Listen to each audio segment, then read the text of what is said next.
America में पढ़ाई का सपना देख रहे भारतीय छात्रों के लिए एक बड़ी चिंता की खबर सामने आई है। अमेरिका ने बड़ी संख्या में इंटरनेशनल स्टूडेंट्स के वीजा रद्द किए हैं और हैरानी की बात ये है कि इनमें से आधे छात्र भारतीय हैं। अमेरिका के state department of immigration and customs enforcement यानी ICE इंटरनेशनल स्टूडेंट्स के खिलाफ कड़ी कार्रवाई कर रहे हैं। कई छात्रों के वीजा कैंसिल कर दिए गए हैं, उनका लीगल स्टेटस खत्म कर दिया गया है और कुछ को अमेरिका से निकाल भी दिया गया है। अमेरिकन इमिग्रेशन लॉयर्स एसोसिएशन के मुताबिक वकीलों, छात्रों और यूनिवर्सिटी स्टाफ से उन्हें 327 मामलों की जानकारी मिली, जिनमें वीजा रद्द किए गए या सर्विस रिकॉर्ड टर्मिनेट कर दिए गए। इनमें से 50% छात्र भारतीय थे। चीन दूसरे नंबर पर रहा, करीब 14% के साथ।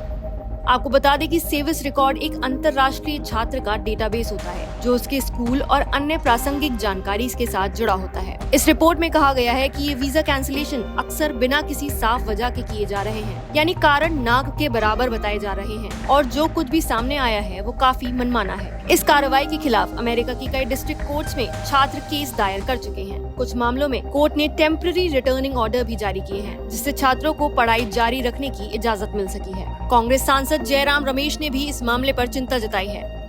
उन्होंने एक्स पर लिखा, 50% मामलों में भारतीय छात्र हैं और वीजा रद्द करने की वजहें बिल्कुल स्पष्ट नहीं है। उन्होंने विदेश मंत्री S जयशंकर से भी अपील की है कि वो इस मामले को अमेरिकी सरकार के सामने उठाएं।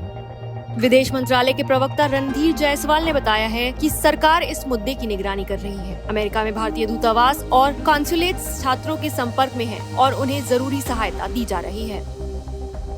ओपन डोर्स रिपोर्ट के मुताबिक 2023-24 में भारत के 3.3 लाख छात्र अमेरिका गए, यानी पिछले साल से 23% ज्यादा, जबकि चीन से संख्या 2.8 लाख रही, जिसमें 4% की गिरावट आई है। पढ़ाई के बाद छात्रों को 1 साल का OPT यानी ऑप्शनल प्रैक्टिकल ट्रेनिंग मिलता है, जिसे स्टेम फील्ड वालों के लिए 2 साल और बढ़ाया जा सकता है। इस प्रोग्राम में भारत के 97,000 से ज्यादा छात्र हैं, जबकि चीन के करीब 61,000। लेकिन AILA की रिपोर्ट बताती है कि जिन छात्रों पर कार्रवाई हुई है, उनमें से आधे OPT पर थे। जैसे ही उनका सर्विस रिकॉर्ड टर्मिनेट हुआ, उनका काम करने का अधिकार भी खत्म हो गया और जो छात्र पढ़ाई पूरी कर चुके हैं, उनके लिए स्टेटस वापस पाना और भी मुश्किल है। रिपोर्ट में ये भी कहा गया है कि कई छात्रों के खिलाफ जिन वजहों से कार्रवाई की गई वो बेहद मामूली थी, जैसे सीट बेल्ट ना पहनना, पार्किंग या स्पीडिंग टिकट, जो आम अमेरिकी नागरिकों के लिए रोजमर्रा की चीजें हैं। इस पूरे मामले में अमेरिका में पढ़ाई करने की चाहत रखने वाले हजारों भारतीय छात्रों को चिंता में डाल दिया है। सवाल ये है कि क्या अमेरिका पढ़ाई के बहाने आए छात्रों को टारगेट कर रहा है और क्या भारत सरकार इस मामले में और सख्ती से बात उठाएगी।